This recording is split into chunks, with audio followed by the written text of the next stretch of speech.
The dusty streets of San Antonio, Texas stretched before Beatrice Olsen's shop window like a ribbon of endless possibility on that scorching afternoon in July 1878. But all she could see was the bouquet of wildflowers mocking her from the counter where she had thrown them minutes before. Beatrice had established her seamstress shop on Commerce Street 2 years prior, after traveling from Ohio following her father's death. At 23 years old, she had built a reputation for exquisite needlework and tasteful designs that drew wealthy ranchers' wives and daughters from miles around. Her small shop occupied the ground floor of a 2-story building, with her modest living quarters upstairs.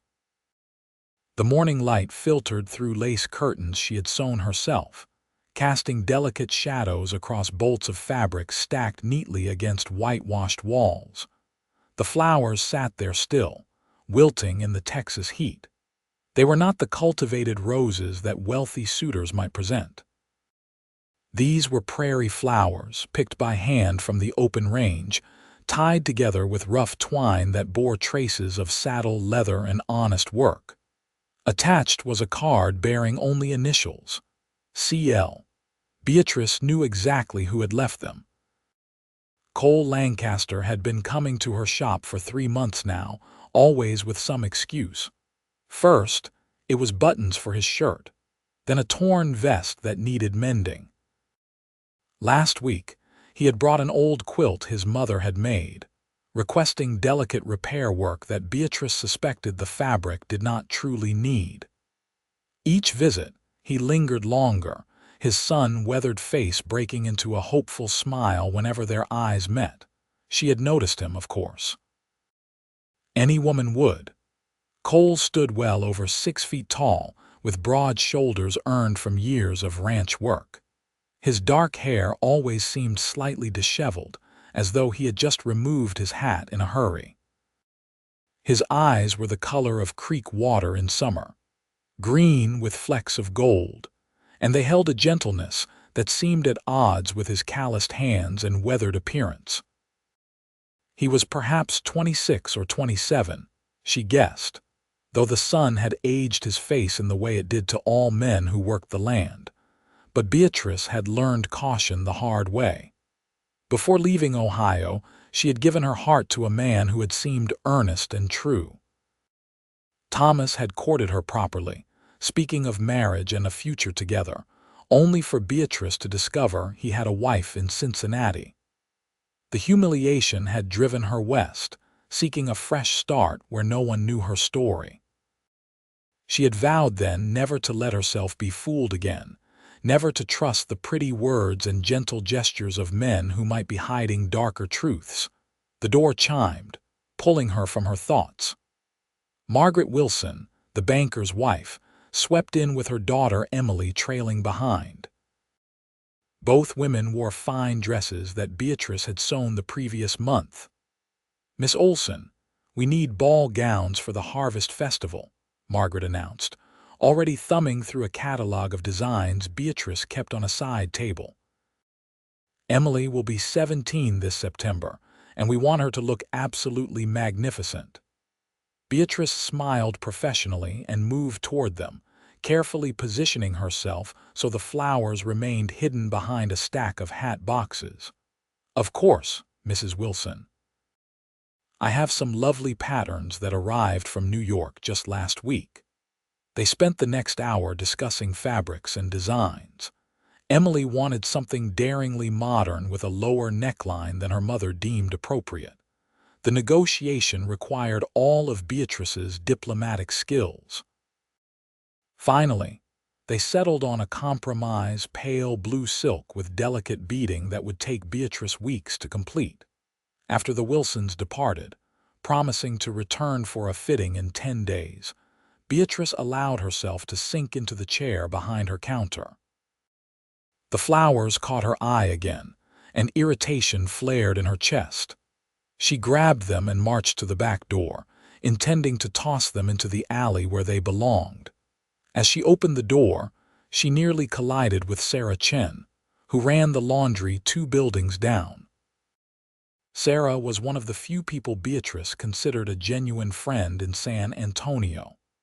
The daughter of Chinese immigrants who had come to Texas after working on the railroads, Sarah possessed a sharp wit and a no-nonsense attitude that Beatrice appreciated.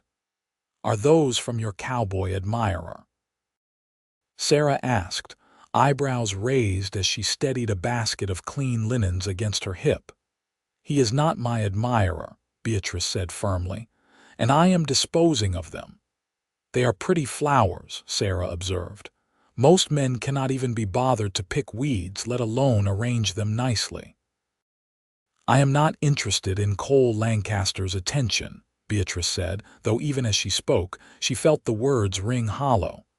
"I have my business to run. I have no time for romantic entanglements." Sarah gave her a knowing look.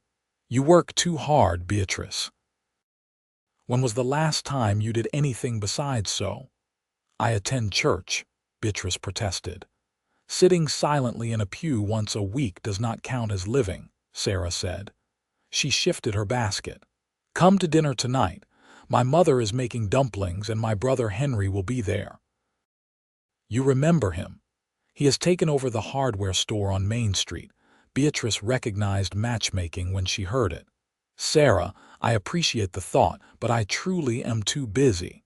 The Harvest Festival means every woman in town wants a new dress." Sarah sighed but did not push further. "The invitation stands whenever you want it. But Beatrice, do not let one bad experience in Ohio poison your whole life. Not every man is a liar."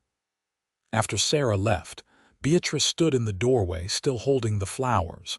The afternoon sun beat down on the alley, harsh and unforgiving. She looked at the wildflowers again, really looked at them. Someone had taken time to select each bloom, choosing colors that complemented each other. Purple prairie verbena, yellow coreopsis, white prickly poppies, and red standing cypress. It was a thoughtful arrangement, despite the humble materials. She felt a pang of guilt, then immediately suppressed it. She did not owe Cole Lancaster anything.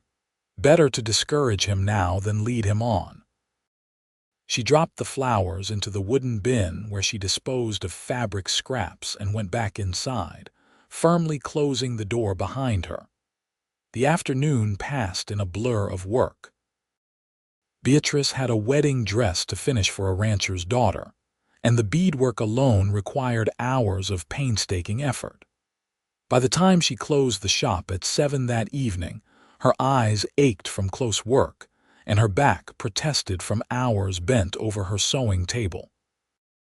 Upstairs in her small apartment, she prepared a simple dinner of bread, cheese, and preserved peaches. The space was modest but comfortable, furnished with items she had acquired gradually since arriving in San Antonio.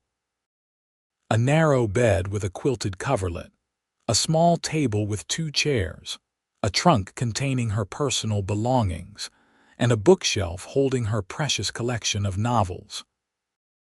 The walls were bare except for a single framed photograph of her parents, taken in Ohio before her mother's death from influenza 5 years prior. As she ate, Beatrice found her thoughts drifting back to Cole Lancaster despite her best efforts. She had first noticed him at the general store 6 months ago, though he had not approached her then. He had been buying supplies, his voice a low rumble as he spoke with the shopkeeper about fence wire and grain prices. She remembered thinking he had kind eyes, the sort that crinkled at the corners when he smiled.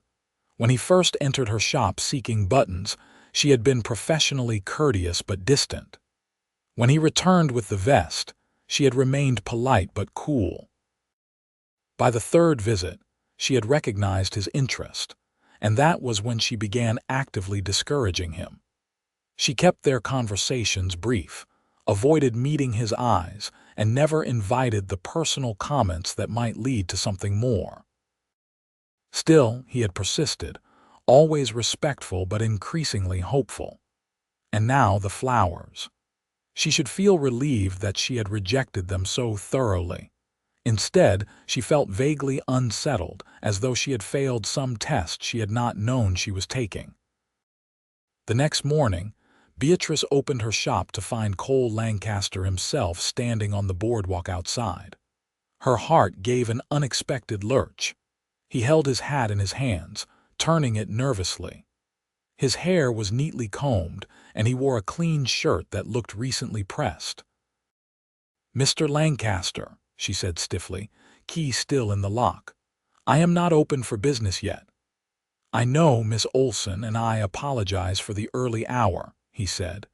His voice was deeper than she remembered, with a slight drawl that marked him as Texas-born. "I wanted to speak with you privately, if you would allow it."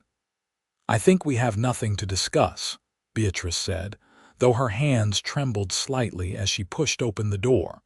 Professional instinct warred with her desire to simply turn him away. "If you need mending work, you may leave items during business hours." "It is not about mending," Cole said. He stepped forward as if to follow her inside, then stopped himself. "Miss Olsen, I found the flowers in the alley. I understand you do not welcome my attention." "I wanted to apologize if I have been too forward. That was never my intention." Beatrice felt heat rise in her cheeks. Something in his tone, a genuine hurt beneath the polite words, made her feel small and mean. She turned to face him fully. "Mr. Lancaster, you seem like a decent man," she said, forcing herself to meet his eyes. "But I have no interest in courtship. I have my business, and that is sufficient for me. I hope you can respect that and cease these gestures." Cole's jaw tightened. For a moment, something flickered in his expression, pain perhaps, or disappointment. Then he nodded slowly. "I understand, Miss Olsen. I will not trouble you further." He turned and walked away, his boots thudding against the wooden boardwalk. Beatrice watched him go, that same unsettled feeling churning in her stomach. She told herself it was relief. It had to be relief. The weeks that followed proved her wrong. San Antonio's summer pressed on, hot and dusty, and Beatrice threw herself into her work with renewed intensity. She completed the Wilson ball gowns, sewed 3 wedding dresses, and took on so many mending jobs that she worked by lamplight well into the night. Sarah stopped by occasionally, bringing food and company, but even she seemed to sense that Beatrice was not ready to discuss what had happened. Cole Lancaster did not return to her shop. Beatrice saw him occasionally in town, always at a distance. He would tip his hat politely if their paths crossed, then move on without attempting conversation. It was exactly what she had wanted, she told herself. So why did she feel this persistent ache whenever she glimpsed his tall form disappearing around a corner or riding out of town toward the ranches to the west? In late August, news rippled through San Antonio that set the town buzzing. A band of outlaws had robbed the bank in a town 30 miles north, making off with nearly $10,000. They had killed a clerk in the process, a young man barely 20 years old. The Texas Rangers were tracking them, but so far the outlaws had evaded capture. The violence felt distant to Beatrice, absorbed as she was in preparing for the Harvest Festival. But it became immediate one Friday afternoon when Margaret Wilson rushed into the shop, her face pale and her hands shaking. "Miss Olsen, you must help me," Margaret gasped, clutching at the counter. "Emily has been seeing a man, a stranger who arrived in town 3 weeks ago. He told her his name was James and that he was here scouting land for his family. But I just heard from the sheriff that he matches the description of one of the bank robbers. They think the gang is hiding somewhere near San Antonio." Beatrice felt her blood run cold. Where is Emily now? That is just it. She left a note saying she was running away with him. They are planning to meet tonight at the old mission ruins outside town. Miss Olsen, she thinks she is in love, but she is walking into terrible danger. That man is a killer. Have you told the sheriff? Beatrice asked, her mind racing. "He is out tracking leads with most of his deputies. There is only young Tom Harris minding the office, and he is barely 18 himself. I do not know what to do." Beatrice made a decision. "Do you know exactly where at the mission they plan to meet?" "The chapel ruins at sunset." "But Miss Olsen, what can we do? We are just women." Beatrice was already moving toward the door. "I know someone who might help. Stay here." She hurried down the street toward the livery stable, where she knew local ranchers often gathered. Her heart pounded as she scanned the faces, looking for one in particular. Relief flooded through her when she spotted Cole Lancaster near the back, examining a horse's hoof with the blacksmith. "Mr. Lancaster," she called, breathless from her hurry and the audacity of what she was doing. "I need your help. It is urgent." Cole looked up, surprise clear on his face. He straightened immediately, setting down the horse's hoof and walking toward her. "Miss Olsen, what is wrong?" Quickly, she explained the situation. As she spoke, Cole's expression grew increasingly serious. Two other men had drifted over to listen, ranch hands who worked for the same outfit as Cole. "That is trouble," one of them said, a grizzled man named Pete. "Bank robbers are not the kind to let a witness go, even if she is a girl who thinks she loves one of them." "We need to get to those ruins before sunset," Cole said decisively. He looked at Beatrice. "You did right coming to find help. Pete, get the sheriff's boy and tell him what is happening. Have him send word to the sheriff's posse. Danny, saddle up and gather anyone else you can trust." "We ride in 15 minutes." Beatrice felt relief and terror in equal measure. "Thank you, Mr. Lancaster. Mrs. Wilson and I will wait at the shop." "No," Cole said firmly.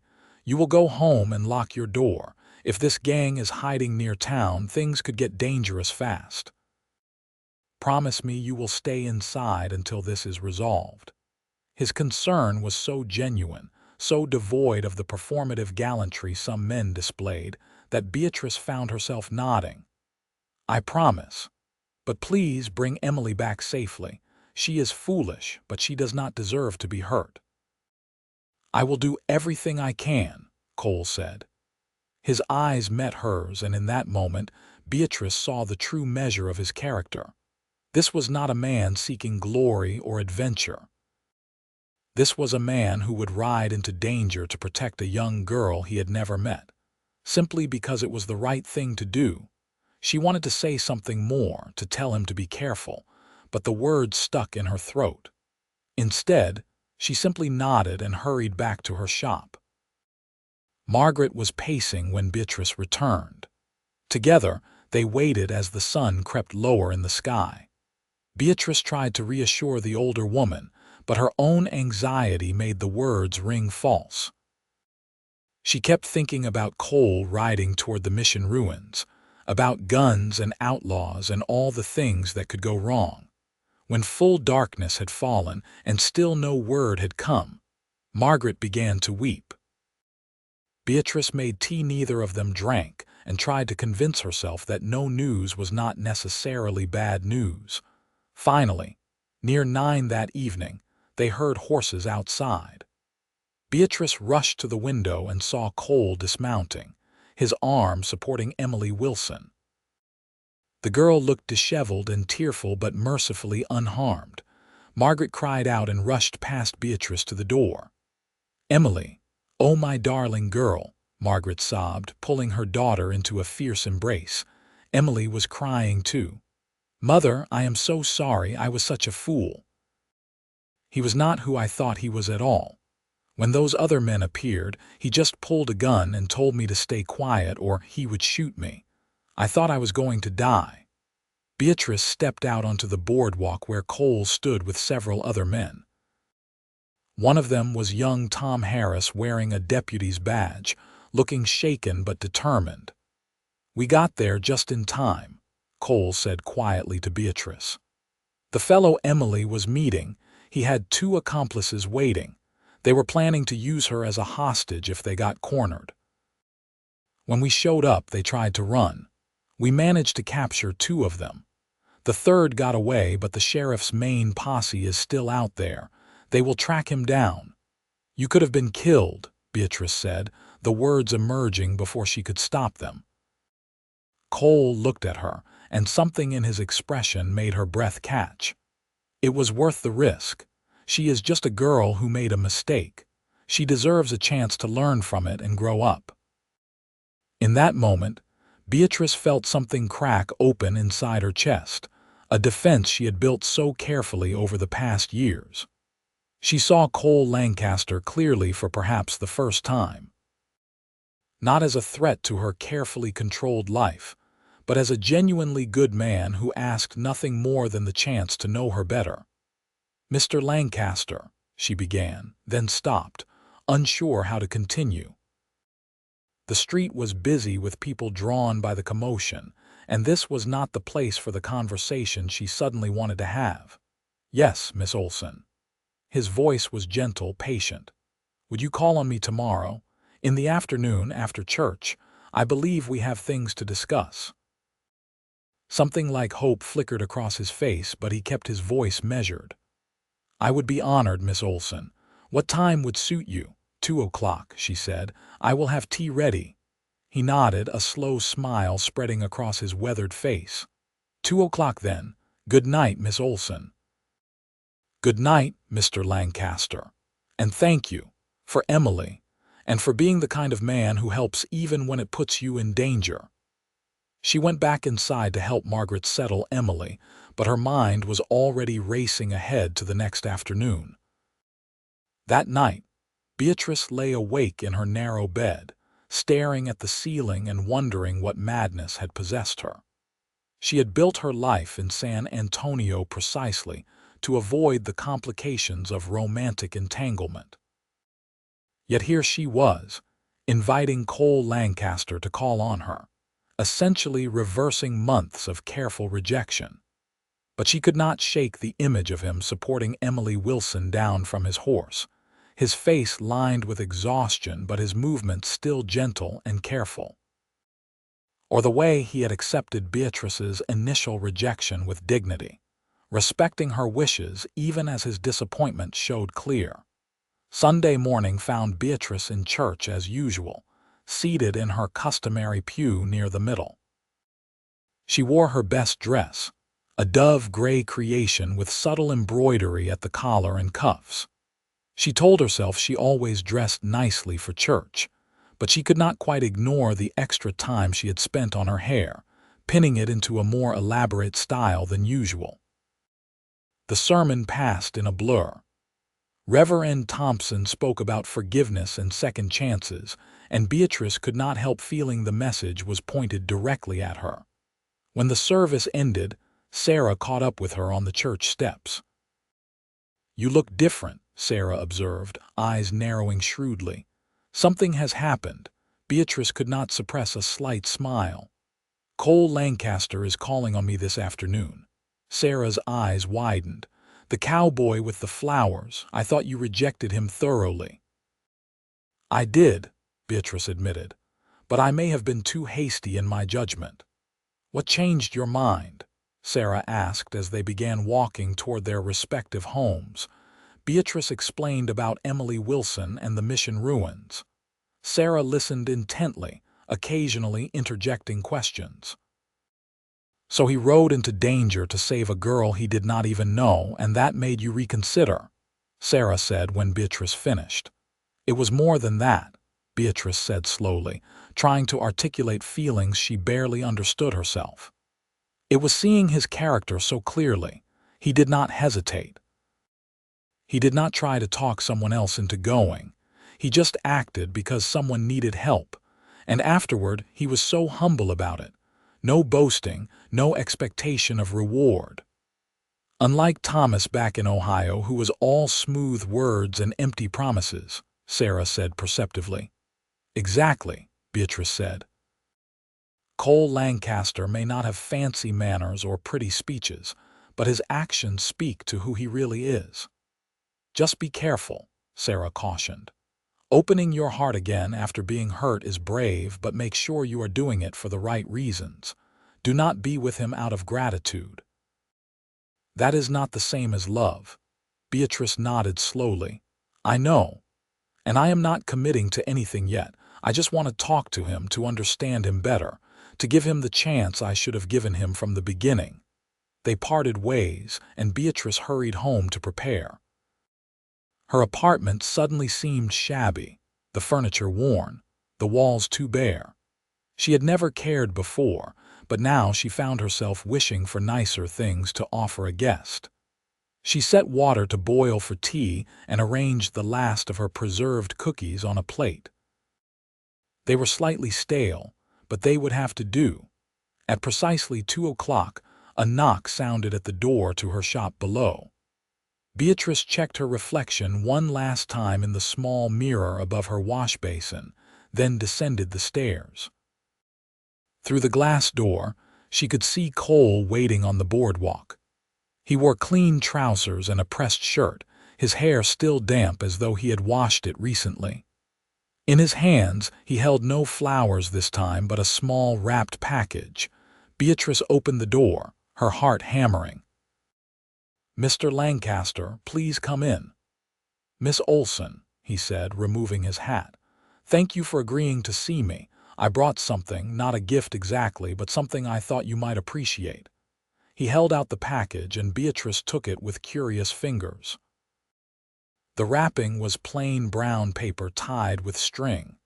She opened it carefully and found herself looking at a book, a novel she had been wanting to read.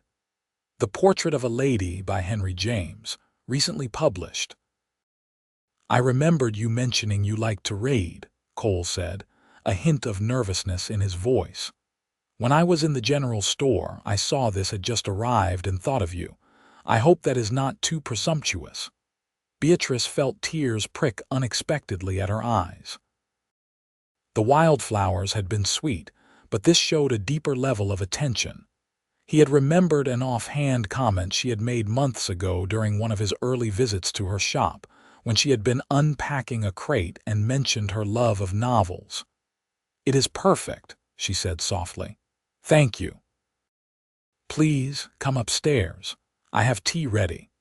She led him up to her apartment, suddenly grateful that she kept the space tidy even when no one but herself ever saw it. Cole moved carefully in the small room, seeming very large among her delicate furniture. She gestured for him to sit at the table while she poured tea. For a moment they sat in silence, each holding their cup. Then Cole spoke. "Miss Olsen, before we go any further, I need to know what changed. I respect that you have your reasons for keeping me at a distance. If you are seeing me now out of some sense of obligation for what happened with Emily Wilson, I would rather we end things here. I do not want your gratitude. I want a chance at something real." His directness caught her off guard, but she appreciated it. Beatrice set down her teacup carefully, gathering her thoughts. "You deserve honesty," she said finally. "The truth is, I was engaged before I came to Texas, or I thought I was engaged. The man I trusted, who I believed loved me, turned out to be married. He had been lying to me for nearly a year. When I discovered the truth, I was humiliated. People in my town knew or suspected before I did.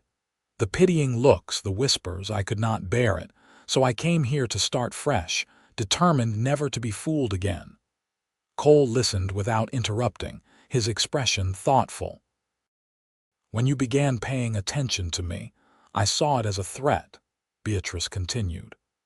"Not because of anything you did, but because of my own fear. I had convinced myself that all men were liars, that any show of affection was manipulation.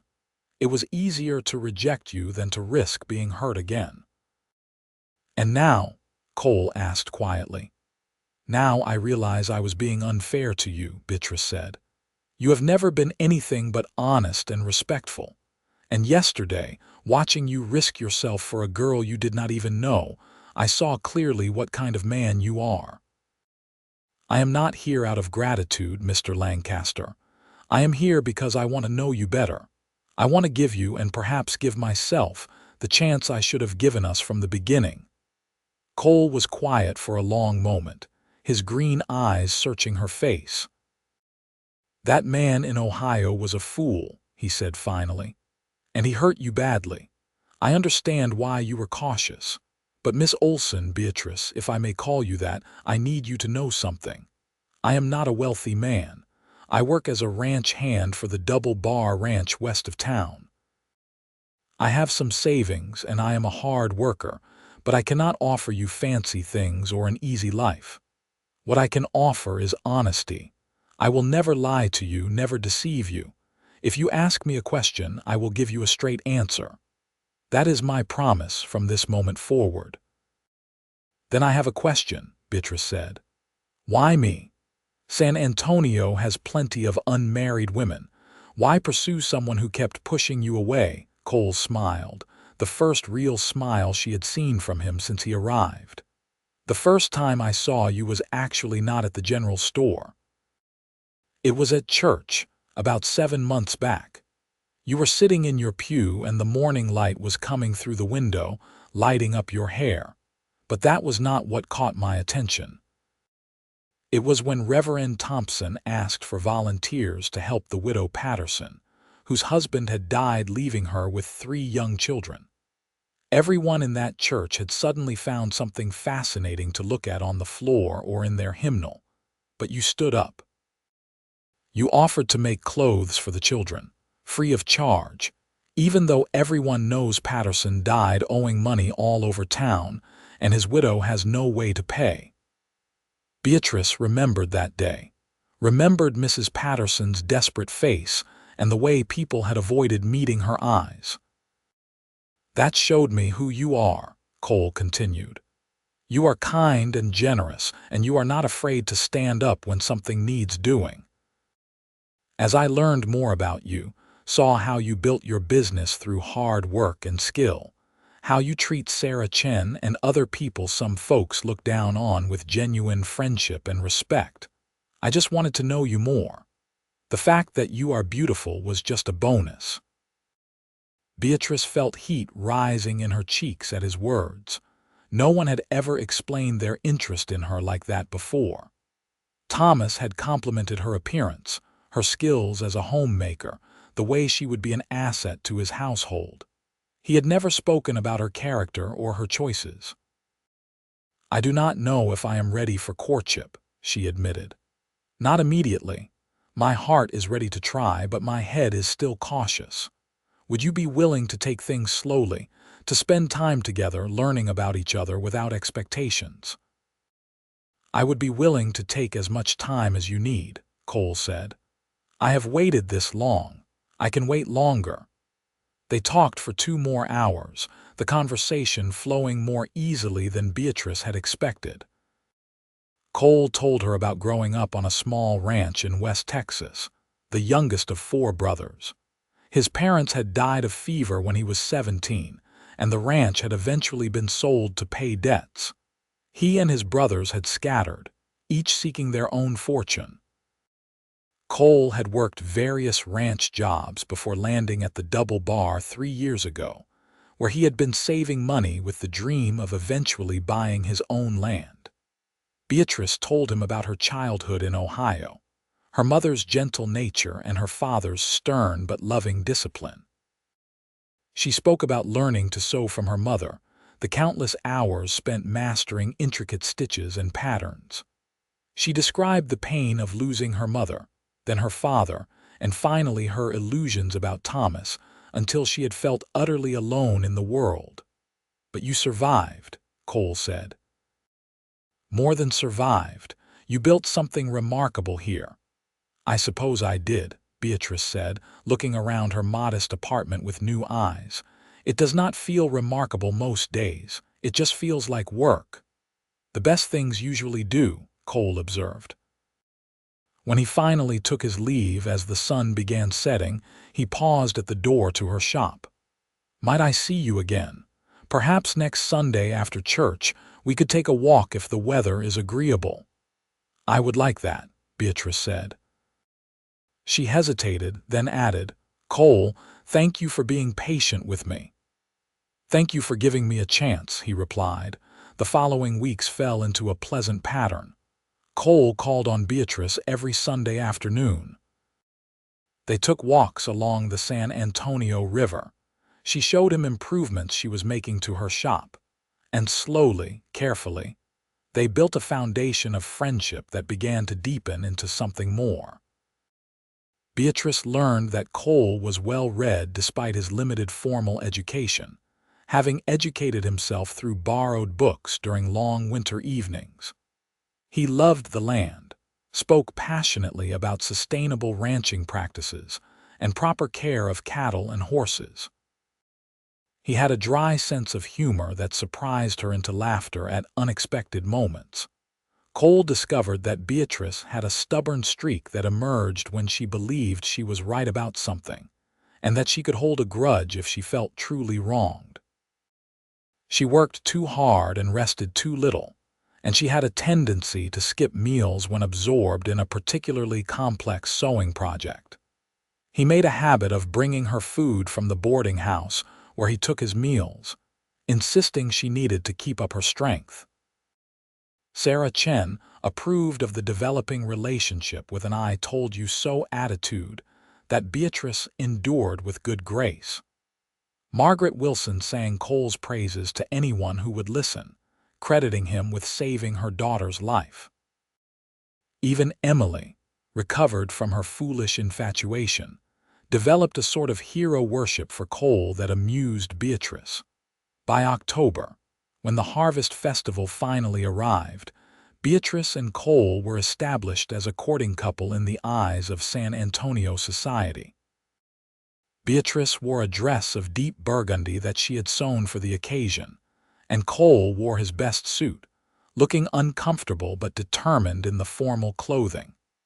They danced together in the town square as a local band played, Cole proving surprisingly graceful for such a large man. "My mother insisted all her boys learn to dance properly," he explained when Beatrice commented on his skill. "She said any man who could not lead a partner through a waltz was not fit to lead in life." "Your mother sounds like she was a wise woman," Beatrice said. "She was," Cole agreed. "I wish you could have met her. She would have liked you." As they spun across the makeshift dance floor, Beatrice felt something settle in her chest, a sense of rightness that she had never experienced with Thomas. This was what it should feel like, she thought. Easy and natural, built on genuine knowledge of each other rather than pretty illusions. Later, as they walked home through streets lit by harvest moon and hanging lanterns, Cole took her hand. It was the first time he had done more than offer his arm, and Beatrice felt the calluses on his palm, the strength in his fingers. She did not pull away. "Beatrice," he said as they reached her shop, "I need to tell you something. The Double Bar is expanding their operation, and the owner has offered me a position as foreman. It is more money and more responsibility. It means I will be busy, especially through spring with calving season, but it also means I am closer to being able to afford my own place." "Cole, that is wonderful," Beatrice said warmly. "You must have worked very hard to earn such recognition." "I did," he said, "but I am telling you because I want you to know my intentions. I am working toward a future, Beatrice, a future I hope you might be part of. I know it is still early and I promise to take things slow, but I want you to know where my heart is." Beatrice felt tears prick her eyes, but they were happy tears this time. "I appreciate you telling me. And Cole, my heart is heading in the same direction. I am not quite ready to make promises yet, but I am close, closer every day." He smiled, that slow, warm smile that she had come to treasure. "That is all I needed to hear." He lifted her hand to his lips, pressing a gentle kiss to her knuckles. "Good night, Beatrice." "Good night, Cole." Winter arrived, bringing cooler temperatures that passed for cold in South Texas. Beatrice's business remained steady, as women needed warm dresses and heavy cloaks. Cole's new position as foreman kept him busy, but he still managed to visit every Sunday without fail, and often stopped by during the week for brief visits. In December, Cole invited Beatrice to the Double Bar Ranch for the first time.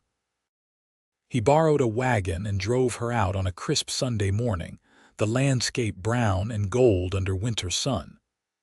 The ranch sprawled across several thousand acres of rolling grassland, with a main house, bunkhouse, barns, and extensive corrals. The owner, Mr. Harrison, was a gruff man in his 60s who had built his ranch from nothing over 30 years. His wife Clara proved much warmer, immediately taking Beatrice under her wing and insisting on giving her a tour of the house while Cole attended to some business with Mr. Harrison. "That boy is sweet on you something fierce," Clara observed as they stood in her kitchen, drinking coffee. "I have known Cole Lancaster for 3 years now, and I have never seen him like this. You have made him happy, Miss Olsen." "He has made me happy too," Beatrice admitted. "Though I confess, I was not looking for happiness when we met. I was quite determined to avoid it, actually." Clara laughed. "Love has a way of finding us regardless of our plans. I met my Daniel when I was determined to remain a spinster schoolteacher. 40 years later, here we are, still surprising each other." When Cole finished his work, he showed Beatrice around the ranch. His pride in the operation was evident as he explained breeding programs and grazing rotations, pointing out improvements he had suggested and implemented. They ended their tour at a small rise overlooking a creek that cut through the property. "This is my favorite spot on the whole ranch," Cole said. They stood side by side, shoulders almost touching. "I come here sometimes in the evening just to think and plan." "Plan for what?" Beatrice asked. "The future," Cole said. He pointed to the east, where another stretch of land rolled away toward the horizon. "That property there, about 200 acres, is coming up for sale in the spring. The owner is elderly and moving to live with his daughter in Houston. Mr. Harrison is not interested in buying it, but he has agreed to help me secure a loan. If I can make a down payment, I could own my own place, Beatrice. A small ranch to start, but room to grow." Beatrice felt her heart swell. She could hear the dream in his voice, see it in the way he looked at that land. "You will make it happen," she said confidently. "You are one of the most determined people I have ever met." Cole turned to her then, his expression serious. "I want to make it happen with you, Beatrice. I know I promised to go slow, and I do not want to push you, but I also do not want you to have any doubt about my intentions. I love you. I think I have loved you since that day you rejected my flowers, and I saw the fierce independence in your eyes. I want to build a life with you if you will have me." Beatrice felt time slow down, felt the weight of the moment settle around them. Cole was not asking her to marry him, not yet, but he was declaring himself clearly and completely. She could see in his eyes that he meant every word, that this was not the practiced seduction of a man like Thomas, but the raw honesty of a man offering his heart. "I love you too," she said, and heard the truth of it in her own voice. Sometime during these months of walks and talks and shared laughter, she had fallen completely, irreversibly in love with Cole Lancaster. "I was so afraid of being hurt again that I almost missed you entirely. Thank God you were too stubborn to give up easily." Cole laughed, relief and joy flooding his face.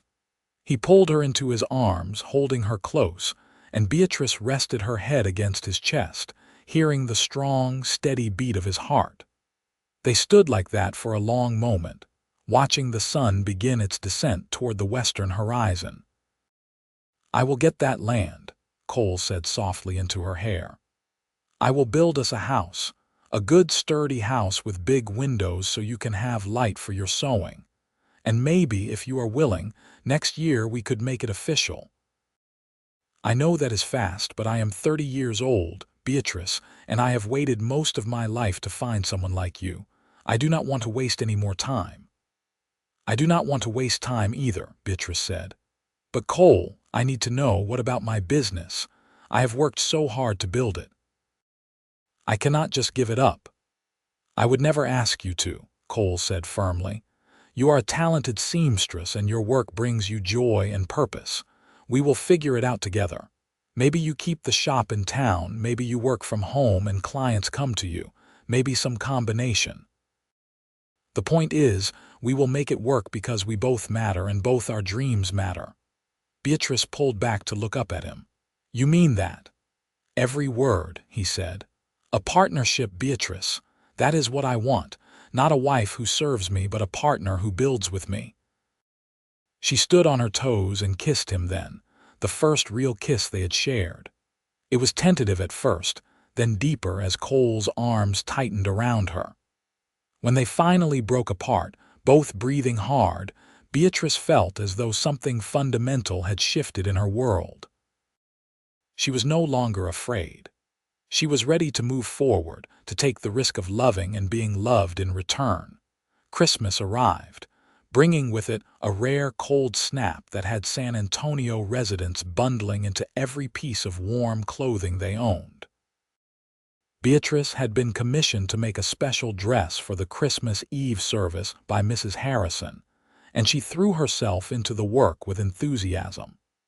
The dress was to be a gift for the Harrisons' married daughter, who was expecting her first child in the spring.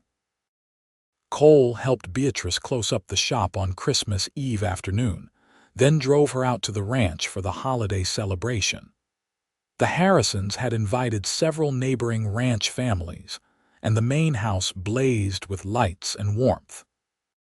Beatrice felt welcomed immediately, fitting into the gathering as though she had been attending for years. After dinner, as people gathered around the piano to sing carols, Cole pulled Beatrice aside into a quieter room. His expression was nervous in a way she rarely saw. I know this is not the most romantic setting with all these people around, he said. And I know I said maybe next year for making things official, but Beatrice, I cannot wait any longer. These past months have been the happiest of my life, and I wake up every morning grateful that you gave me a second chance. He reached into his pocket and pulled out a small velvet box. Beatrice's breath caught as he opened it, revealing a simple gold band with a small ruby set in the center. My mother's ring, Cole said softly. The only thing of hers I kept when we sold the ranch. I always knew I would give it to the woman I married, but I never met anyone who felt right until you. Beatrice Olsen, would you do me the honor of becoming my wife? Beatrice felt tears streaming down her face, but she was smiling so hard her cheeks ached. Yes, she said. Yes, Cole, absolutely yes. He slipped the ring onto her finger and it fit as though it had been made for her. Then he pulled her into his arms and kissed her soundly, both of them laughing and crying at the same time. They returned to the party and announced their engagement to cheers and congratulations. Mrs. Harrison immediately began planning, suggesting dates and discussing details, while Mr. Harrison shook Cole's hand with genuine warmth. You have got yourself a good woman there, Lancaster, he said. Do not mess it up. I do not intend to, sir, Cole promised. The winter passed in a blur of planning and preparation. Beatrice wanted a simple wedding, nothing like the elaborate affairs she had sewn for wealthy clients. She made her own dress, a creation of ivory silk with delicate lace at the collar and sleeves, practical enough to wear again for special occasions. Sarah Chen stood up with her as her attendant, and Cole's oldest brother Jackson traveled from New Mexico to serve as his best man. The wedding took place in late March on a Sunday afternoon at the small church, where Beatrice had attended services since arriving in San Antonio. The spring wildflowers were blooming, and someone, Beatrice suspected Cole, had filled the church with arrangements of prairie flowers much like the bouquet he had brought to her shop so many months before. As she walked down the aisle on the arm of Mr. Harrison, who had agreed to give her away, Beatrice felt a profound sense of peace. She was choosing this, choosing Cole, choosing a future built on honesty and mutual respect. When she reached the front of the church and Cole took her hand, his eyes bright with emotion, she knew she was exactly where she was meant to be. "You are beautiful," Cole whispered as the reverend began the ceremony. "You are not so bad yourself," Beatrice whispered back, earning a grin that made him look years younger. They spoke their vows clearly, promising to love and honor each other through whatever life might bring. When Reverend Thompson pronounced them husband and wife, Cole kissed her with such tenderness that Beatrice felt her heart might burst from happiness. The reception was held at the Double Bar Ranch, with music and dancing and more food than seemed possible. Beatrice danced with Cole, with Jackson, with Mr. Harrison, and even with shy Tom Harris, who had received a promotion to full deputy after his role in rescuing Emily Wilson. As the sun set and lanterns were lit around the yard, Beatrice stood with Cole's arm around her waist and looked at the gathering of friends and neighbors, people who had become her community in this place so far from where she had started. "Happy?" Cole asked, pressing a kiss to her temple. "So happy I almost cannot believe it is real," Beatrice admitted. "A year ago I was determined to spend my life alone. Now here I am, married to the most wonderful man I have ever known." "The flowers worked eventually," Cole teased. Beatrice laughed. "The flowers were lovely. But it was not the flowers that won me. It was you, exactly as you are." They spent their first night as a married couple in the small house on the property Cole had purchased. It was rough still, needing work and furnishing, but Cole had ensured there was a bed and basic necessities. He carried Beatrice over the threshold, both of them laughing, and set her down gently in the middle of the empty front room. "It needs everything," Cole said, looking around with a critical eye. "But we will build it together, make it ours." "It is perfect," Beatrice said, "because it is ours." That night, lying in Cole's arms as moonlight streamed through the uncurtained windows, Beatrice reflected on the strange journey that had brought her to this moment. From the pain and betrayal in Ohio, through the defensive isolation in San Antonio, to the slow opening of her heart to the possibility of love again. If someone had told her a year ago that she would be married to a ranch foreman and deliriously happy, she would have thought them mad. "What are you thinking about?" Cole murmured sleepily. "About how close I came to missing all of this," Beatrice said. "If you had not been persistent, if I had not finally seen you for who you really are, I would still be alone in that apartment above my shop, convinced that safety was worth more than love." "I am glad you changed your mind," Cole said. "Me too," Beatrice agreed. The first year of their marriage was hard work, but deeply satisfying. Cole managed the Double Bar while simultaneously improving their own small ranch. Beatrice kept her shop in town, driving in 3 days a week to take appointments and do fittings, while working from home the other days. Cole built her a sewing room with the big windows he had promised, and Beatrice filled it with her equipment and fabrics. Money was tight, as it always was for young couples starting out, but they managed. Beatrice's sewing brought in steady income, and Cole's salary as foreman, combined with the early profits from their own cattle, kept them afloat. They learned to work together, to communicate about problems before they became serious issues, to support each other's dreams and ambitions. In the summer, Beatrice discovered she was pregnant.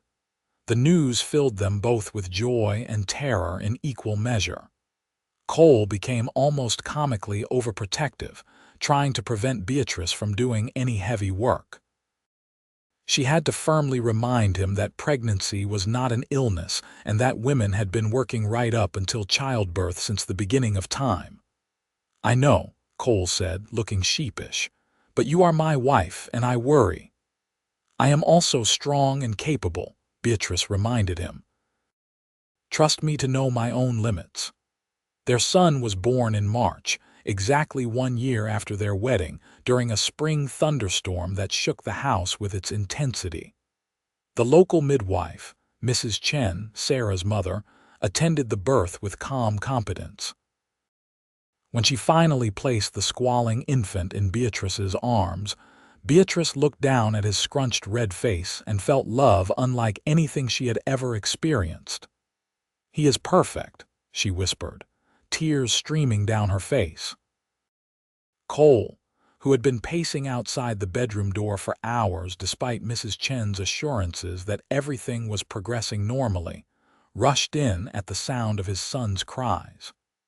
When he saw Beatrice holding the baby, his face crumpled with emotion.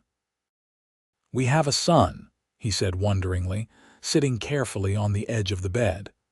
"Beatrice, we have a son." They named him Thomas, not after Beatrice's former betrayer but after Cole's father, who Cole spoke of with deep respect and affection. Little Thomas Lancaster proved to be a healthy, hungry baby who kept his parents busy and exhausted and happier than they had ever been. Life settled into a new rhythm.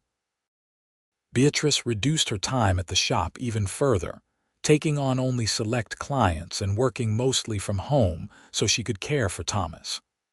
Cole continued managing the double bar while building up their own herd. On Sundays, they attended church as a family, sitting in Beatrice's old pew with Thomas between them, and Beatrice could not help reflecting on how much had changed since she had sat there alone, determined never to let anyone close again. Sarah became Thomas's godmother and a frequent visitor. She had married Henry Chen, her brother, in a development that surprised no one, and was expecting her own first child. Emily Wilson, now 18 and considerably more mature, occasionally helped Beatrice with sewing projects, showing a real aptitude for the work.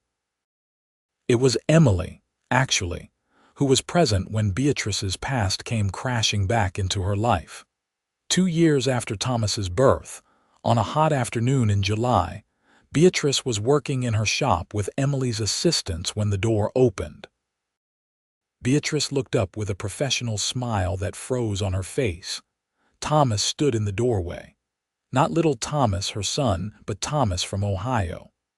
Thomas who had lied to her, who had broken her heart, who had driven her halfway across the country to escape the shame of his betrayal. He looked older, she thought distantly. His hairline had receded, and there were deep lines around his mouth.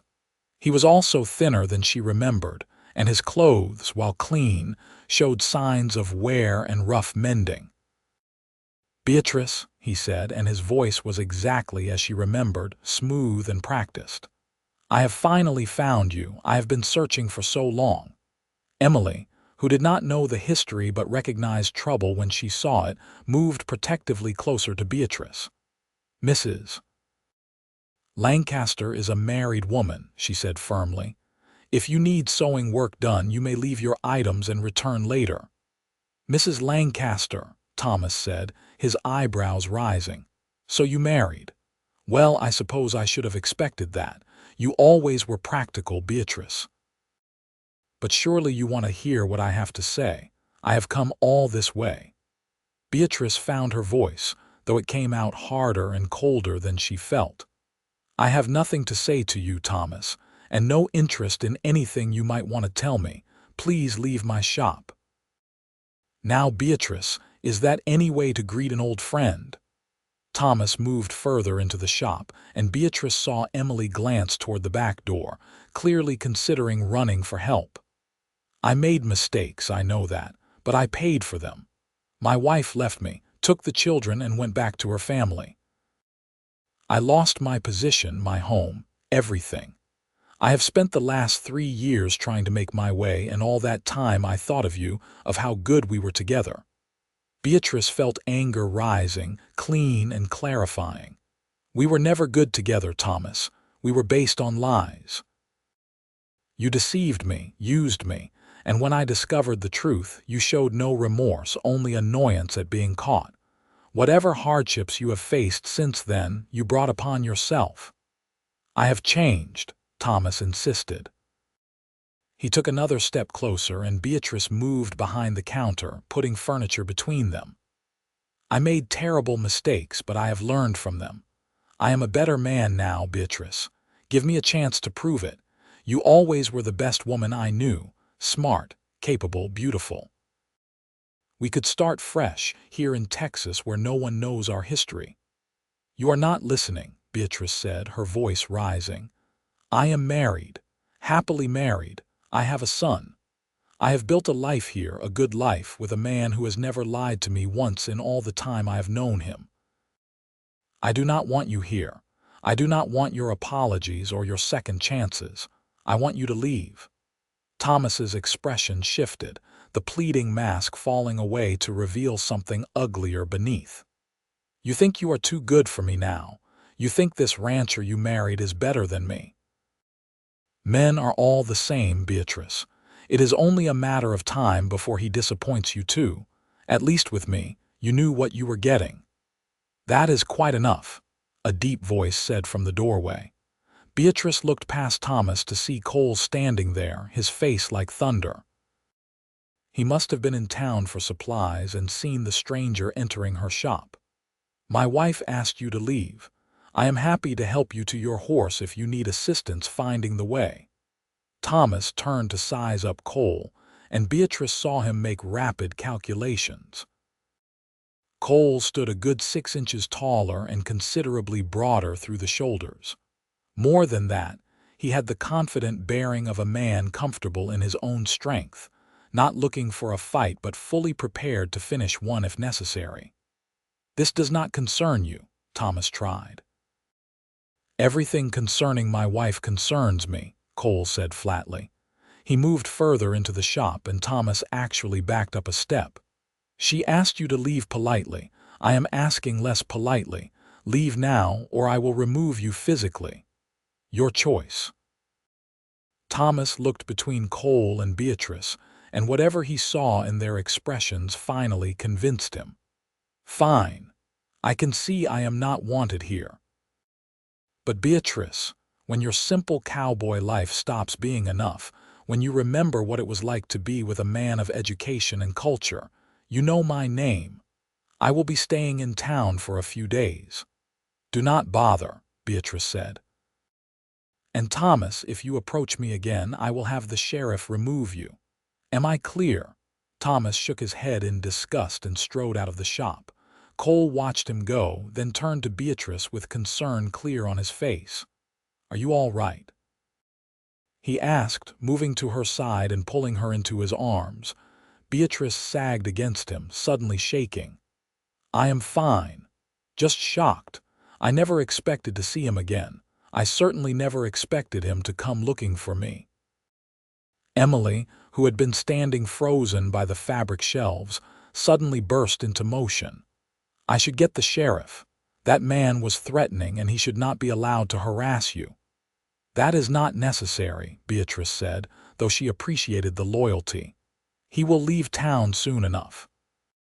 His type always moves on when they realize there is nothing to gain."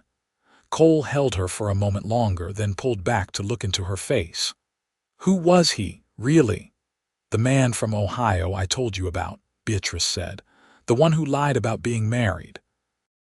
I have no idea what he is doing in Texas or how he found me."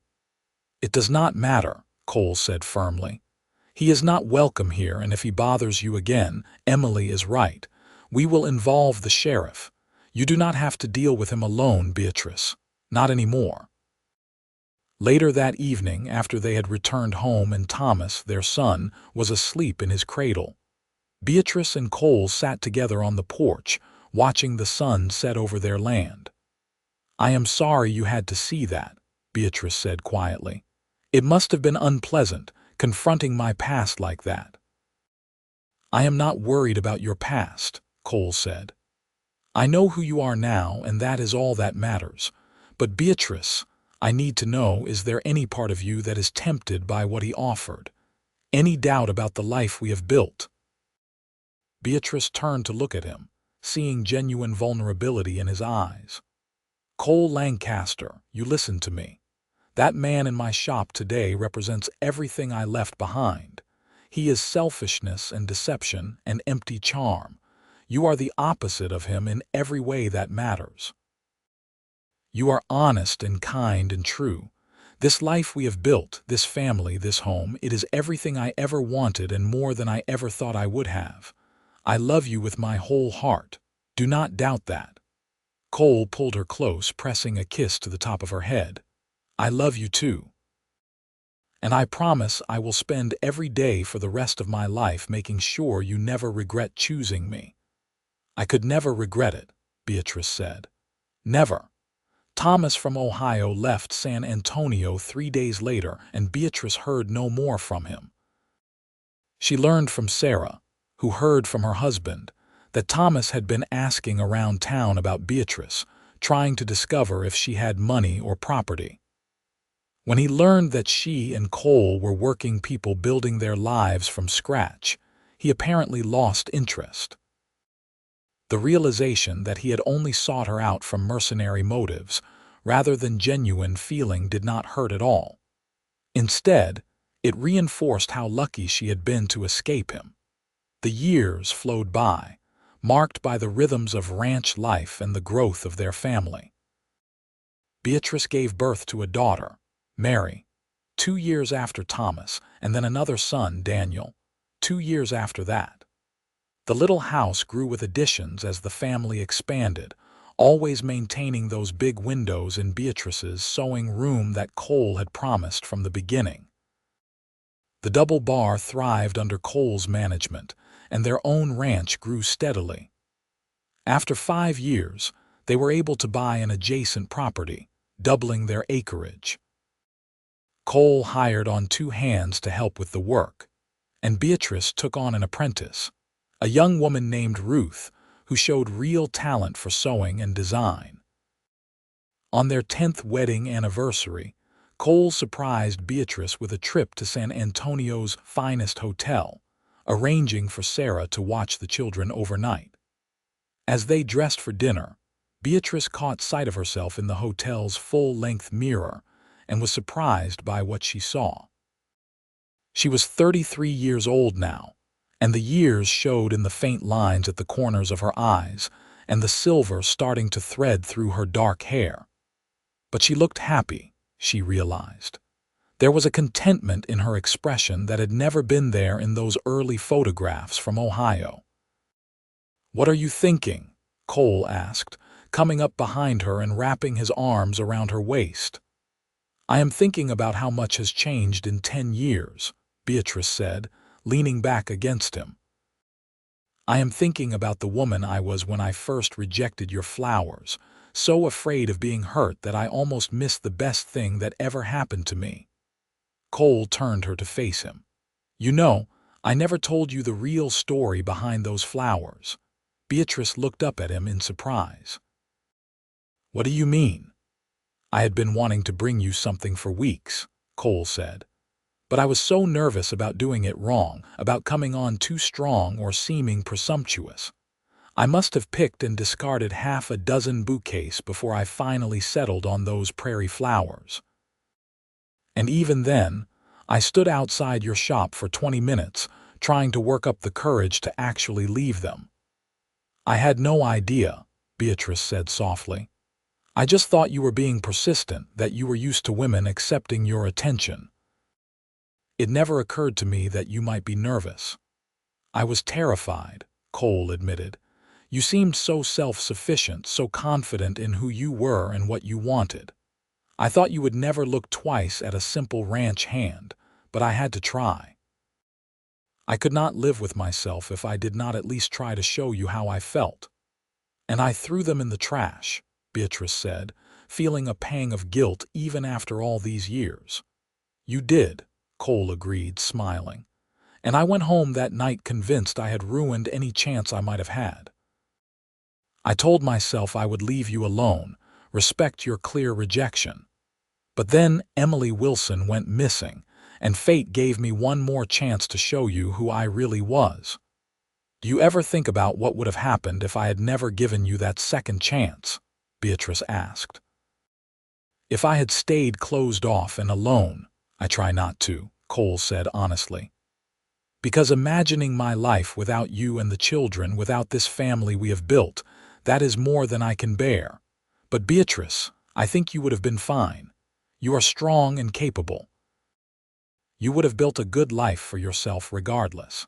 I am just grateful beyond words that you chose to build it with me instead. Beatrice stood on her toes to kiss him, pouring 10 years of love and gratitude and partnership into the gesture. When they finally broke apart, both breathless, she rested her forehead against his. I would choose you again, she whispered. Every time in every life I would choose you. That night, as they lay together in the hotel's luxurious bed, Beatrice reflected on the journey that had brought her to this moment. The pain of Thomas's betrayal had felt insurmountable at the time, a wound that would never heal. But that pain had driven her to Texas, to San Antonio, to the little shop on Commerce Street where she had rebuilt her life on her own terms. And that life had led her to Cole, patient and persistent Cole, who had seen something in her worth pursuing even when she was too afraid to see it herself.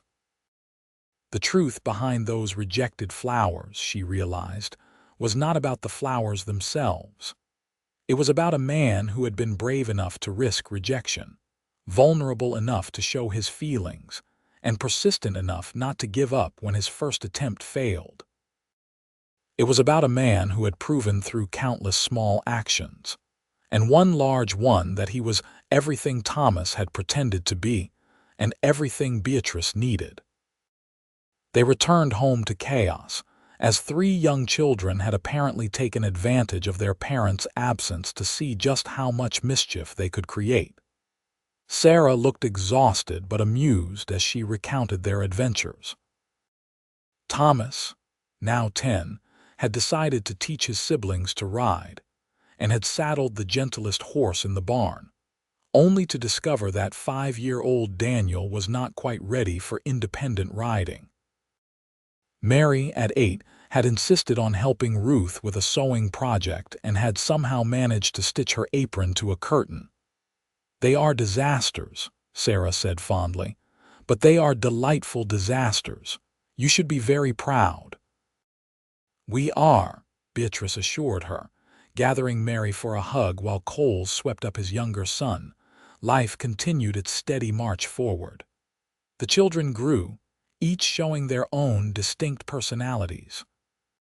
Thomas inherited his father's love of the land and his mother's determination, insisting from an early age that he wanted to be a rancher. Mary showed an aptitude for sewing that delighted Beatrice, though she also possessed a wild streak that occasionally worried her parents. Daniel was the quiet one, always with his nose in a book, dreaming of adventures beyond the Texas plains. The double bar changed hands when Mr. Harrison retired at 70, selling the operation to a consortium of investors. They kept Cole on as manager, recognizing that his knowledge and reputation were valuable assets. The increased salary allowed Cole and Beatrice to expand their own operation further, bringing on more hands and increasing their herd substantially. Beatrice eventually closed the shop in San Antonio, finding that between her children, her apprentice Ruth, and the custom work she did from home, she had more than enough to keep her occupied. The decision was not easy, but she realized she no longer needed the shop as a symbol of her independence. Her marriage to Cole had never required her to give up who she was or what mattered to her. If anything, he had encouraged her to grow and develop her talents in new directions. On a warm spring evening, 15 years into their marriage, Beatrice and Cole sat on their porch watching the sunset just as they had countless times before. The children were occupied with their own activities, Thomas working with the horses, Mary sewing in her room and Daniel reading under a tree in the yard. "You ever miss Ohio?" Cole asked idly. Beatrice considered the question seriously. "I miss my parents sometimes. I wish they could have known you, seen our family, but miss Ohio itself. No, everything I need is right here." "I am glad," Cole said. He took her hand, his thumb running over the ruby ring she still wore. "You know what tomorrow is?" "Of course I do," Beatrice said. 15 years since you brought me those wildflowers. 15 years since I rejected them and nearly made the biggest mistake of my life." "I brought you something," Cole said. He pulled a small bouquet from behind his back, and Beatrice laughed with delight. They were prairie flowers, just like that first bouquet, carefully arranged and tied with twine. "You remembered what they looked like," she said, touched beyond words. "I remember everything about that day," Cole said. "The way my hands shook as I tied them together. The hope I felt leaving them at your shop. The crushing disappointment when I found them in the alley. And the determination to find some way, any way, to show you who I really was." Beatrice buried her face in the flowers, breathing in their sweet wild scent. "And then Emily Wilson gave you that chance." "Fate is a funny thing," Cole agreed. "If those outlaws had not been hiding near town, if Emily had not been foolish enough to run away with one of them, if I had not been at the livery at the exact right moment when you came looking for help, we might never have had our second chance." "I do not believe that," Beatrice said firmly. "I think we would have found our way to each other eventually. Maybe it would have taken longer, maybe I would have wasted more time being afraid, but I think we were always meant to be together." "You have become a romantic in your old age," Cole teased. "I am hardly old at 38, Beatrice protested.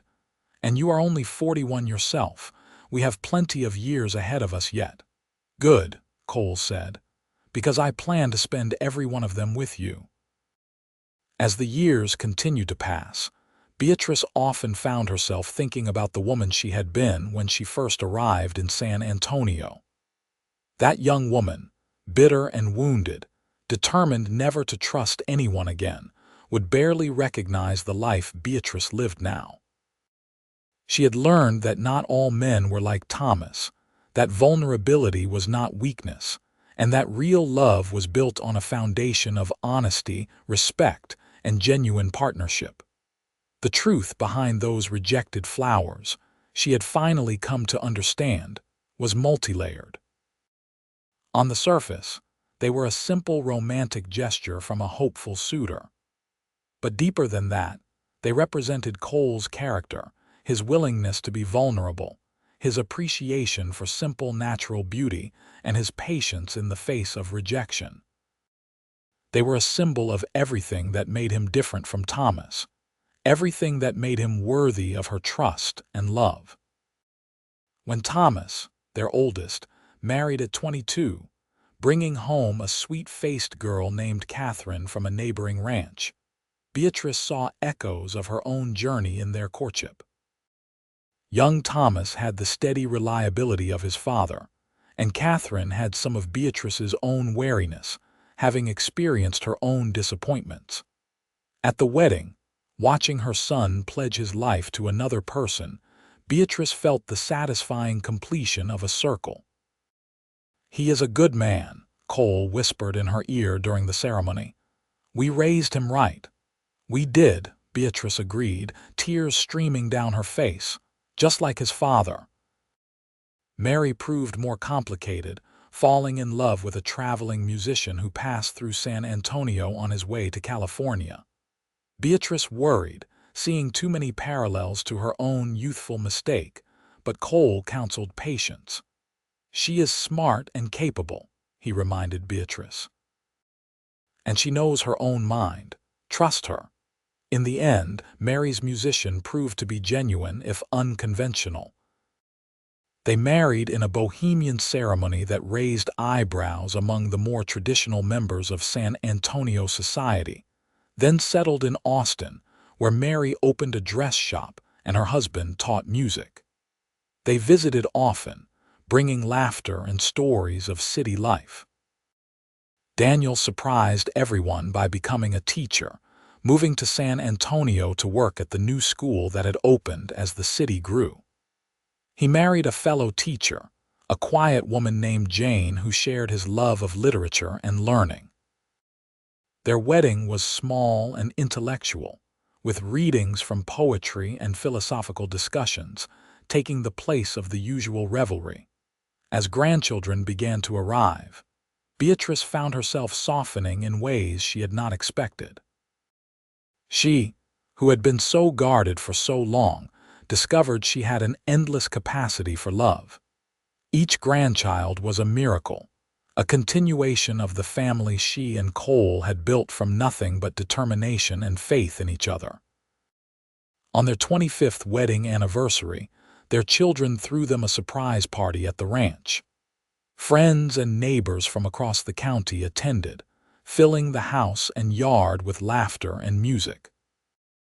Beatrice wore a dress she had sewn herself, still capable of creating beauty despite the arthritis beginning to stiffen her fingers.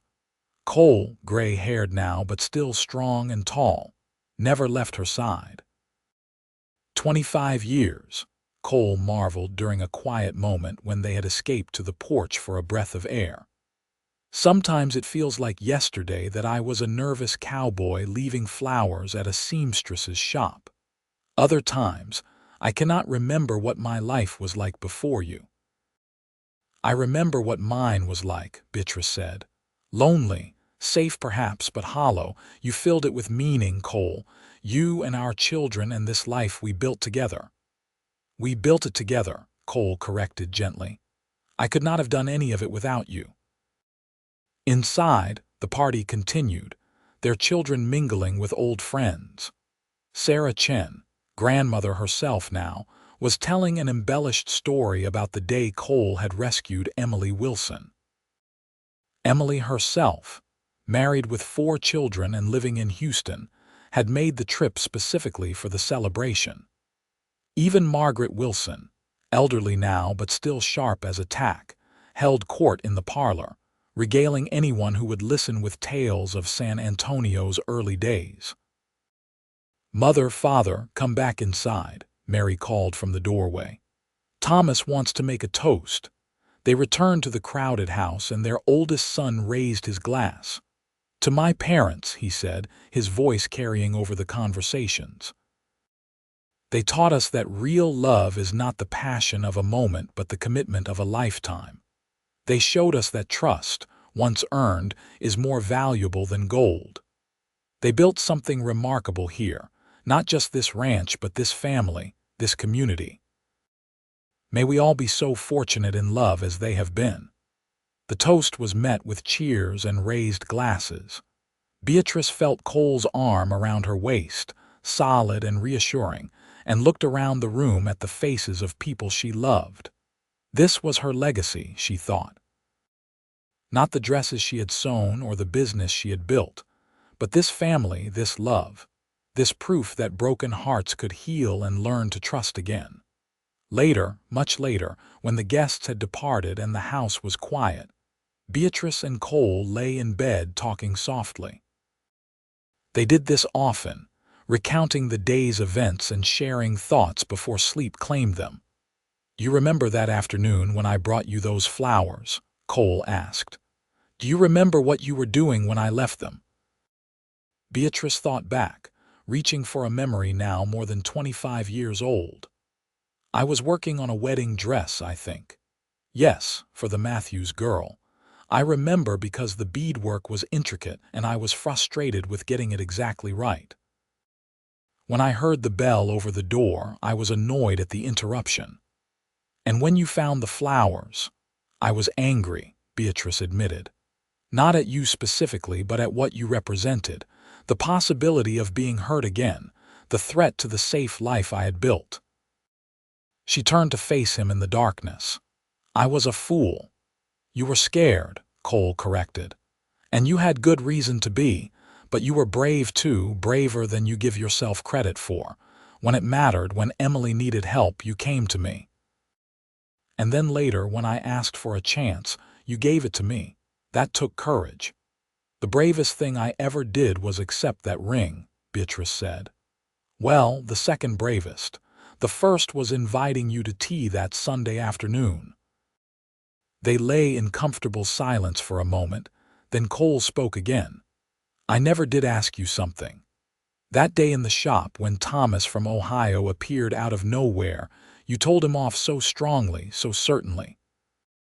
Was there ever a moment, even a small one, where you wondered if you had made the wrong choice marrying a ranch hand instead of a gentleman? Beatrice propped herself up on one elbow, wishing there was enough light to see his face clearly. Cole Lancaster, listen to me and believe what I am saying. Thomas was never a gentleman, no matter how much education he had or how refined his manners. A gentleman is measured by his character, not his circumstances. You have more genuine gentility in your little finger than Thomas had in his entire body. I have never, not for one single moment, regretted choosing you. If I could go back to that day you left the flowers, knowing everything I know now, I would run after you immediately and beg you to court me. You would not, Cole said, and she could hear the smile in his voice. You are too proud for begging. Well, I would politely but firmly indicate my interest, Beatrice amended, making him laugh. They settled into comfortable silence, and Beatrice felt herself drifting toward sleep. Just before she crossed that threshold, she felt Cole press a kiss to her forehead. Thank you, he whispered. For what? For taking a chance on a cowboy with a handful of wildflowers, for building this life with me, for being my partner in all things. Thank you for being patient with a stubborn seamstress who almost let the best thing in her life slip away, Beatrice whispered back. The years continued their inevitable march. Cole retired from managing the double bar at 60, handing over the reins to a younger man while focusing on their own ranch, which Thomas had largely taken over running. Beatrice's arthritis worsened, forcing her to give up the detailed needlework she had once excelled at, but she found satisfaction in teaching her granddaughters the basic skills, passing down knowledge that had been passed to her. They grew old together, hair going white, bodies slowing, but minds still sharp and love still strong. They took daily walks around their property, moving slower than they once had but still appreciating the land they had built their lives upon. They attended church every Sunday, sitting in the same pew, now surrounded by children and grandchildren and eventually great-grandchildren. On a summer evening in 1920, 42 years after that day with the wildflowers, Beatrice and Cole sat on their porch watching another sunset. Cole was 73 now, Beatrice 65, and they had been weathering Cole's recent bout of illness with the same partnership that had seen them through everything else. I have been thinking, Cole said quietly, his voice weaker than it had been but still steady. About legacy. About what we leave behind. Our children, Beatrice said immediately, our grandchildren, this ranch, the example we set of how a marriage should be.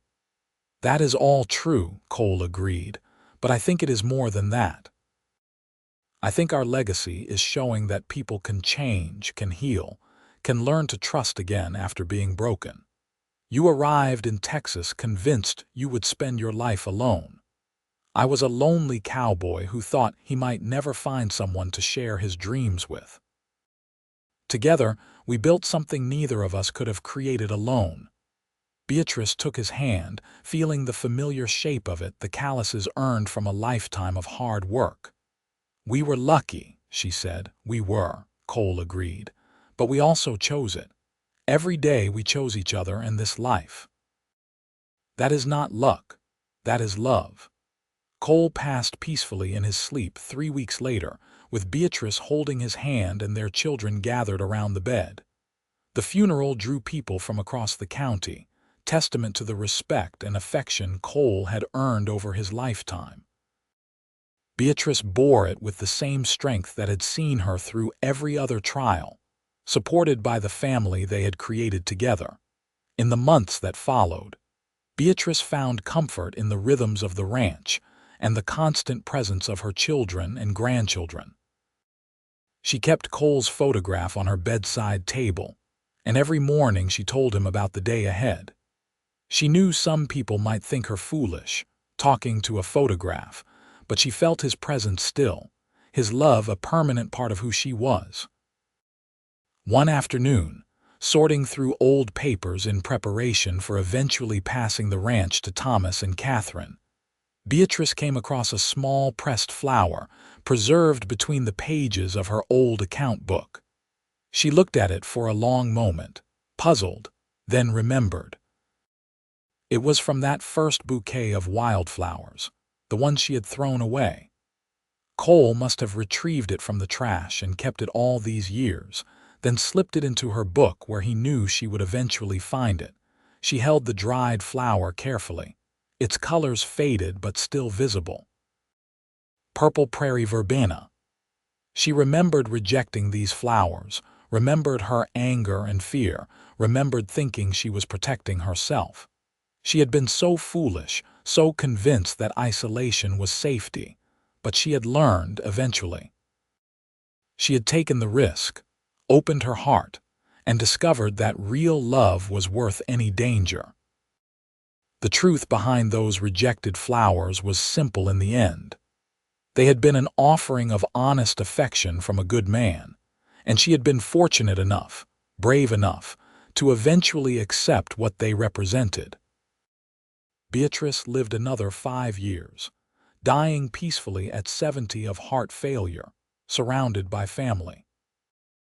By then, the story of the seamstress and the cowboy had become part of family legend, told and retold at gatherings, embellished slightly with each telling but always maintaining its essential truth. The young people who heard it took away different lessons. Some heard a story about persistence paying off. Others heard about the courage required to love again after betrayal. Still others simply heard a love story, pure and simple. But the truth behind the rejected flowers, the real truth, was this: love requires vulnerability, trust requires courage, and healing requires letting go of fear. Two people, each wounded in their own way, had found each other in a dusty Texas town and built something beautiful together. They had raised children, built a successful ranch, contributed to their community, and most importantly, they had loved each other completely, honestly, faithfully for over 4 decades. The ranch continued under Thomas and Catherine's capable management, then passed to their children in turn. Mary's descendants carried on the sewing tradition, with one granddaughter eventually opening a boutique in Dallas that became regionally famous. Daniel's line produced teachers and scholars, carrying forward his love of learning. But they all carried forward something more important: the understanding that real love is built on honesty, respect, and partnership. That flowers are not just flowers but symbols of affection and effort. That rejection, even firm rejection, is not necessarily the end of a story.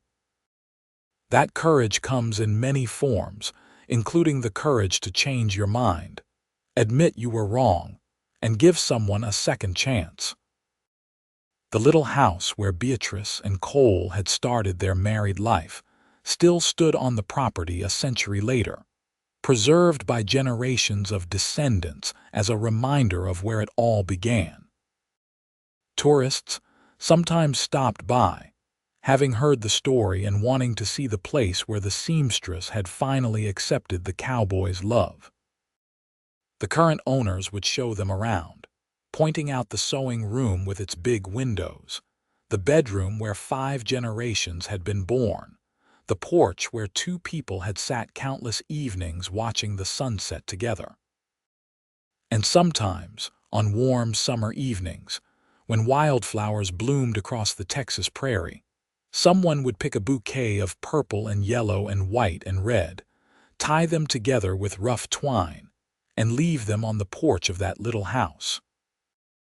It was a tradition now, a way of honoring the love story that had started there, a reminder that the best things in life are often the simplest: honest affection, patient persistence, and the courage to love again after loss. The truth behind the rejected flowers was finally this: they were never about the flowers at all. They were about a man brave enough to show his feelings, a woman brave enough to overcome her fear, and a love strong enough to build a legacy that lasted far beyond their own lives. In the end, that was enough. That was everything.